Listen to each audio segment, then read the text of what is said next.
En cada rincón su aullido resuena como un eco de nuestras propias dualidades, un reflejo de la lucha interna entre lo salvaje y lo civilizado.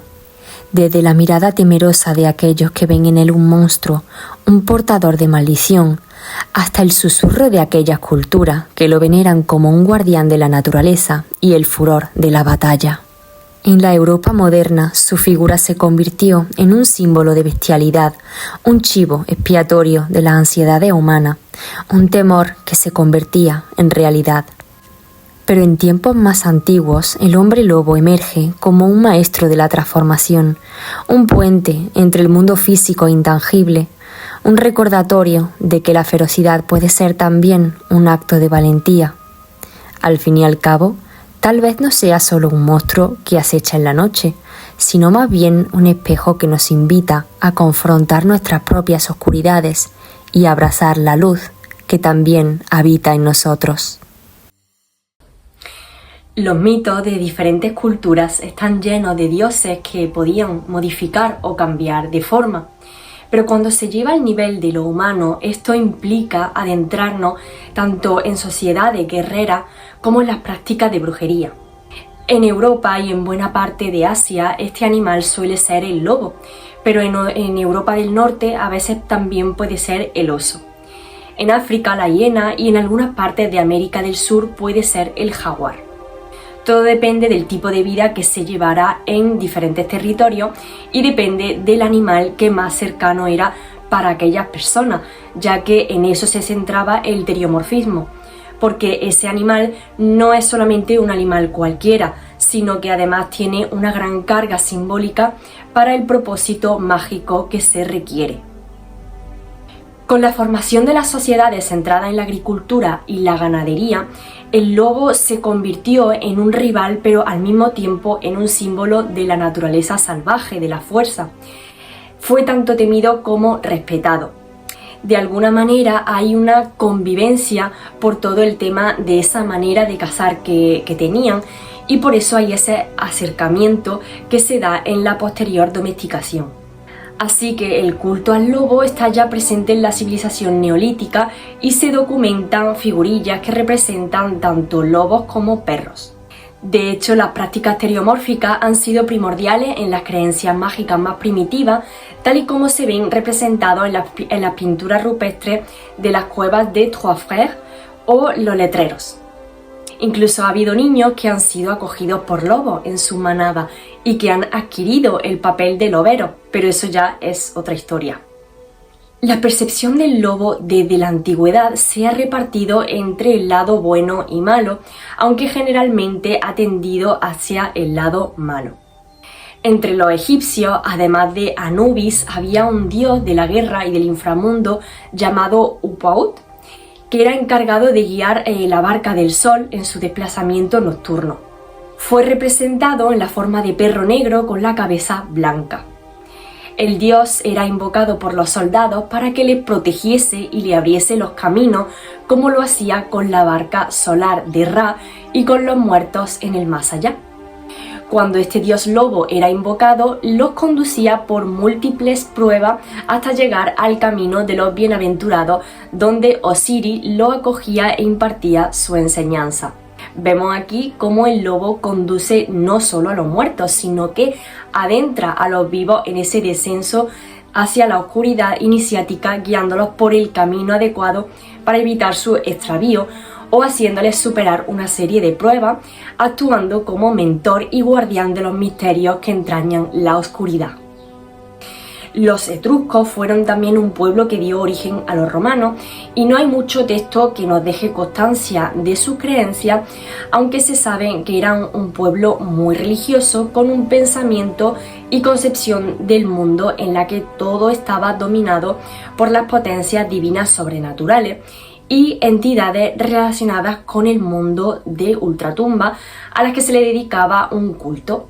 Solamente os tengo que enseñar esta foto del dios de la muerte de los etruscos para que veáis la oreja de lobo que tiene y apreciáis cómo se repite la vinculación de este animal con el mundo de ultratumba. En el mundo romano el lobo es tratado como un símbolo de fuerza y de batalla, además de fertilidad, ya que la mortalidad también se asocia con el nacimiento. Al final son dos caras de una misma moneda. Otra posibilidad con respecto a esto es que este simbolismo también puede ser el resultado de los instintos maternales que se detectan en las lobas, existiendo a su vez muchas leyendas de reyes elegidos o siendo cuidados y amamantados por lobas, debido a lo cual rendían culto a estos animales. El lobo era el animal consagrado a Marte, y los gemelos Rómulo y Remo también eran hijos del dios de la guerra, por lo tanto fueron criados por uno de sus animales sagrados, por lo que aquí podemos ver una percepción positiva del lobo. Incluso no solo se convierte en una figura de protección, sino que además sería un símbolo para la ciudad de Roma. Los mitos nórdicos presentan transformaciones en la saga heroica, donde los héroes se enfrentan a pruebas y se ven también obligados a cambiar su forma física o adquirir nuevas habilidades para superar obstáculos, tanto en forma de lobo como en oso. Odín tenía una faceta de brujo que no termina de ser percibida de forma positiva, ya que esta transformación es propia de la brujería. El mito de los hombres lobo guarda relación con ciertos rituales en honor del dios Odín, que tenía el lobo como representación simbólica, en los que sus seguidores se transformaban en lobos durante el solsticio de invierno o durante alguna batalla. En el mundo griego, el mito de Licaón nos habla ya del rey que tenía este nombre y que era rey de la antigua Grecia, de la Arcadia. Los atenienses consideraban que la gente de Arcadia eran muy antiguos y que eran gente salvaje, primitivo y apartado de la civilización. Licaón era un rey que rendía culto a Zeus Licaius. Se decía que en honor a este Zeus realizaba sacrificio humano y práctica de canibalismo. Sacrificaba sobre todo a niños y se lo comía para honrar a Zeus. El mito cuenta cómo Zeus, al enterarse de esto, decidió bajar a la tierra disfrazado de peregrino para comprobar si era verdad que el rey hacía esto en su nombre. Cuando llegó a la corte, descubrió que efectivamente el rey no solo hacía sacrificio humano y de niño, sino que además ofreció carne humana de niño a Zeus, que estaba disfrazado de peregrino, para que se la comiese. Cuando el dios descubrió aquel engaño, reveló su auténtica forma como dios y transformó a Licaón y a toda su corte en lobos. Este mito ya nos muestra a una sociedad civilizada que va a concebir al lobo como una criatura monstruosa que vive a los márgenes de la sociedad y que pues no es civilizada y que come además carne humana. Ya vemos aquí una mala connotación de la figura del lobo, incluso ya antes del cristianismo. La transformación en animal, tal y como vemos en el cine, no existe. En la verdadera transformación en animal, la identidad de la persona no se ve alterada, así que no se trata de un trastorno de la personalidad, no se trata de una posesión, sino que manteniendo esa identidad humana se produce un encuentro con el animal a nivel de conciencia. Es importante entender esto para poder entender esa metamorfosis animal.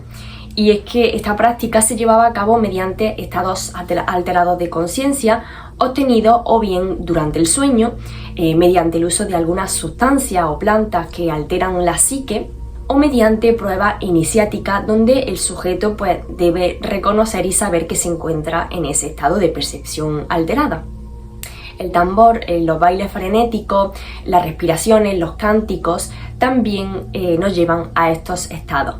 La teoría del doble que nos propone Claude Lecoulteux a través de esta concepción del alma múltiple, el Hammer, el Hugger y la Filia, quedaba muy patente en un sinfín de historias y leyendas que, igual que muchas creencias chamánicas, reflejan que podía ser herida físicamente y que los daños además afectarían de alguna forma al cuerpo habitual. Según nos menciona Sergio Valero en su libro, ambas transformaciones, tanto la del guerrero como la del brujo, dan lugar en el Hammer a nivel de conciencia, solo que en el guerrero se hace desde el trance a un nivel más psíquico, es decir, por ejemplo, aquellas sociedades de guerreros que realizaban una transformación, esta tenía lugar en el alma que se externaliza bajo la forma de ese furor. Así que la persona que vivía este trance se percibe a sí mismo como una bestia salvaje, mientras que en el brujo se lleva a cabo mediante estados alterados de conciencia, como ya hemos dicho, donde no se daría una modificación del Hammer, así que no destacaría precisamente por ese furor de la bestia.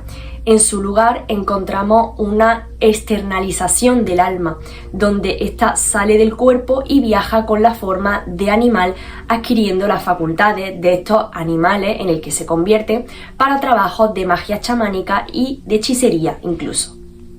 Por lo tanto, vemos que el guerrero es aquel que interioriza el poder de la bestia, adquiriendo las cualidades del animal, mientras que en las prácticas de brujería se presenta una externalización del doble bajo la forma animal a través del trance en vez de adquirir esas capacidades de la bestia.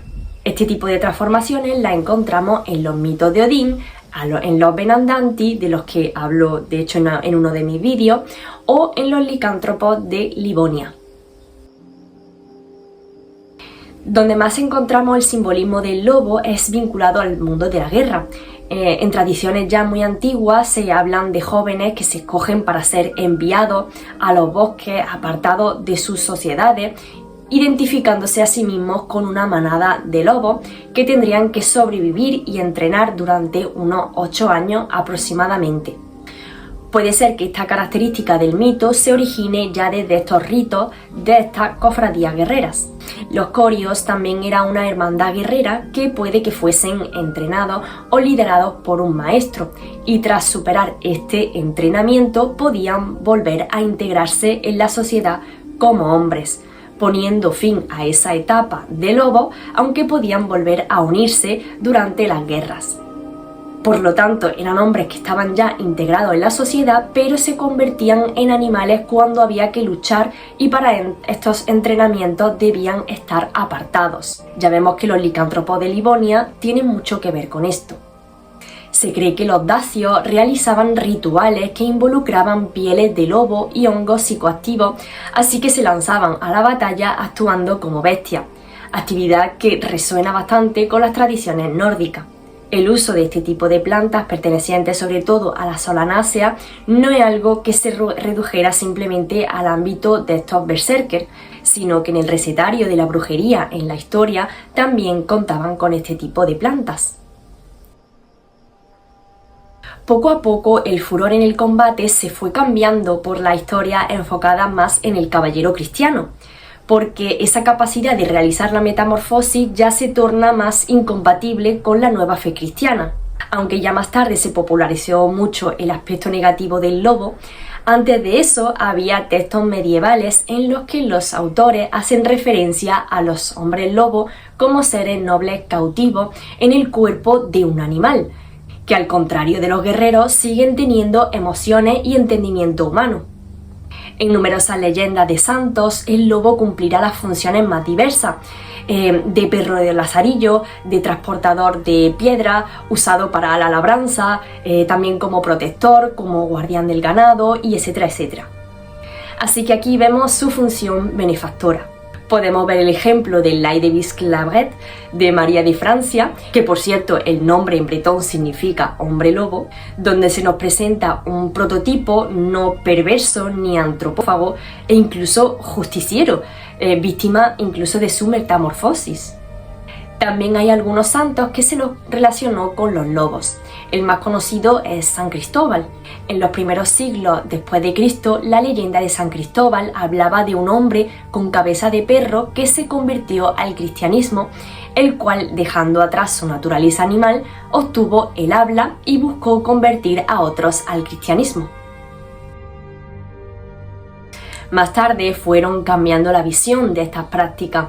En la brujería encontramos la demonización de ciertas deidades convertidas en el diablo, y en el guerrero vamos encontrando poco a poco esa figura de un monstruo, hasta que llega un punto en el siglo XVI-XVII en el que los licántropos serán perseguidos al igual que los brujos, de la misma forma, y además procesados y condenados a muerte.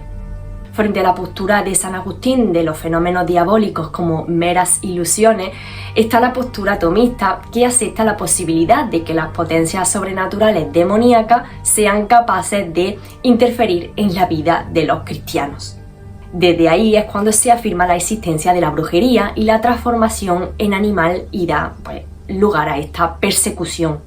Si os interesa todo este tema de la caza de brujas, os lo podéis también ver en mi vídeo sobre la caza de brujas en Europa, que lo dejaré por aquí. Las autoridades relataron lo siguiente: un hombre era poseído.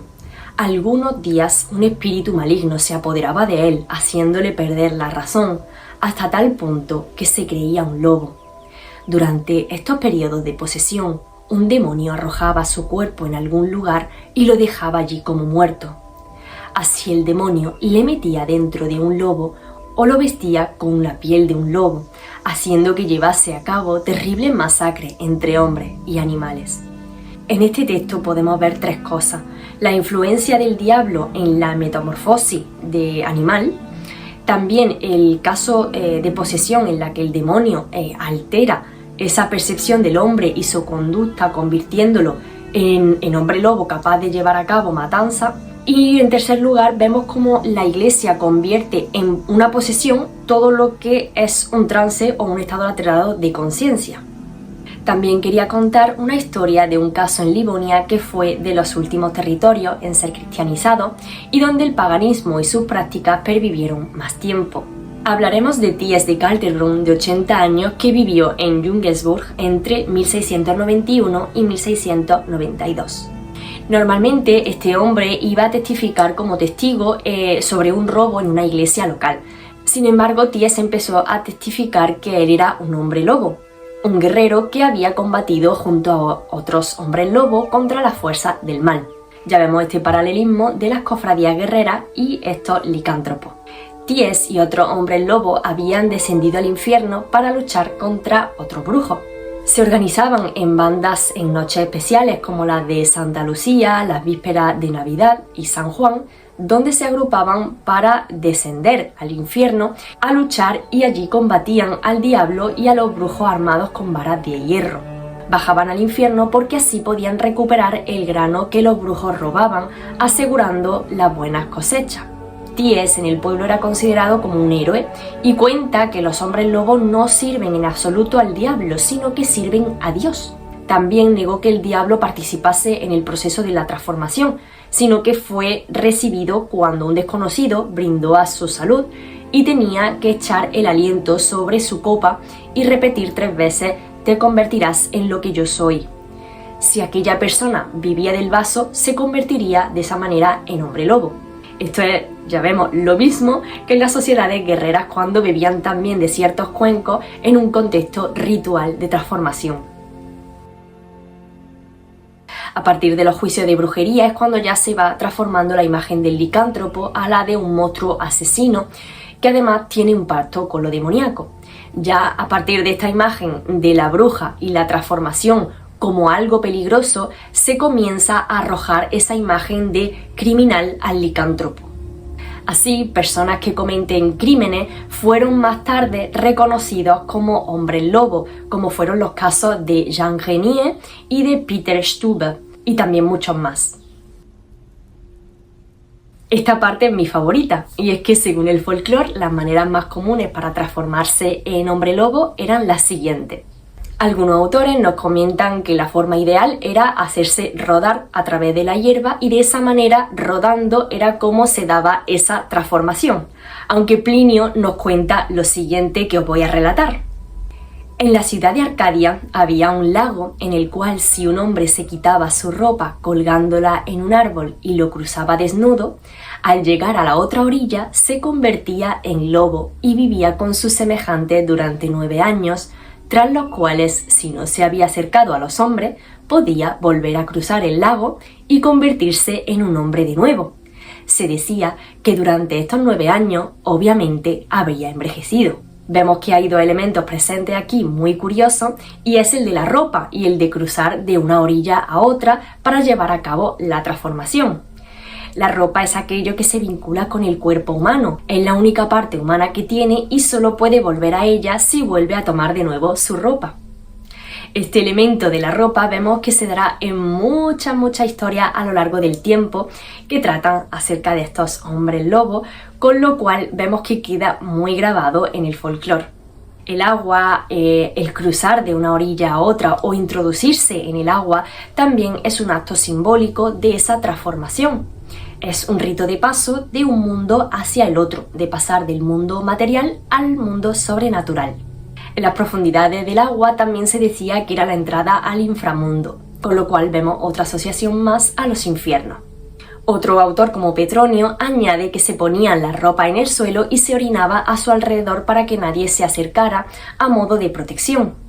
Por supuesto, es muy posible que la propiedad de la licantropía se pueda adquirir de otra forma, como por ejemplo comiendo el cerebro de un lobo, bebiendo agua de las huellas de la pata izquierda de un lobo o bebiendo de un arroyo del que se ha visto beber a 3 o más lobos.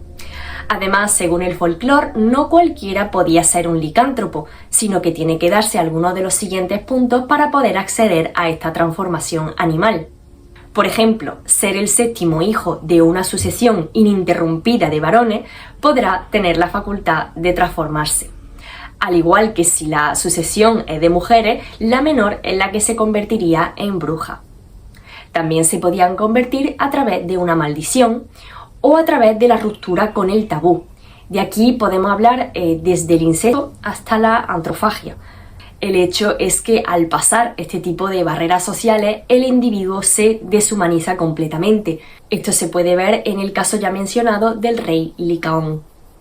También otra particularidad eran los niños que nacían con cofia, es decir, con la membrana fetal que algunos bebés tienen cuando nacen en su cabeza. Esto podía actuar como una segunda piel, digamos, que se puede asociar a esta capacidad de piel transformadora. También quiere decir que ese bebé no está ni en un lado ni en otro, no está ni en este mundo ni en el otro, está en un estado de liminalidad, por así decirlo. Ya con la ciencia, la licantropía, en momentos posteriores, comenzaba a ser considerada como una enfermedad que tenía más que ver con procesos psicóticos que con los pactos con el diablo. El licántropo y la bruja quedaban relegados a meros enfermos mentales, aludiendo a que éstas tienen sus bases bien en droga o alteraciones psicológicas. Como ya vemos, dependiendo del paradigma, el hombre lobo va a tener diferentes concepciones a lo largo de la historia. Siempre va a haber esa ambivalencia entre un lado bueno y un lado malvado. Así, más tarde ya con el racionalismo, el hombre lobo pasa de ser un mito para dar paso a la literatura y relatos de ficción. Los hermanos Grimm recopilaron mitos y leyendas folclóricas en los que no falta la figura del hombre lobo. De hecho, es de Alemania de donde proceden gran cantidad de leyendas populares en torno a él. Y así llegamos a la actualidad más o menos cercana a lo que George von der Bieder define como banalización del mito a través de novelas rocambolescas, también pobres producciones cinematográficas, videojuegos, etc., que terminan por contaminar la fuerza del mito del hombre lobo. Así que bueno, espero que os haya gustado mucho este vídeo de un repaso por la historia acerca de esta figura, aunque se me ha hecho muy corto para lo que hay que decir sobre todos estos temas. Por eso, para empaparos mucho más de todo esto, os recomiendo muchísimo, en especial la tesis de Sergio Valero, que es esta que os voy a dejar por aquí, y que la podéis adquirir en la página de Brujería Ibérica, que os la voy a dejar aquí justo en la descripción. También recomendar mucho el programa que ya no está activo, pero que aún sigue en YouTube, que se llama Encrucijada Pagana, que también recuerdo que tenían un programa dedicado a esta figura del hombre lobo, que es muy interesante. Así que ya sin más, muchas gracias por haber llegado hasta aquí, dadle a me gusta si no lo habéis dado todavía y suscribiros si no lo estáis. Nos vemos muy pronto.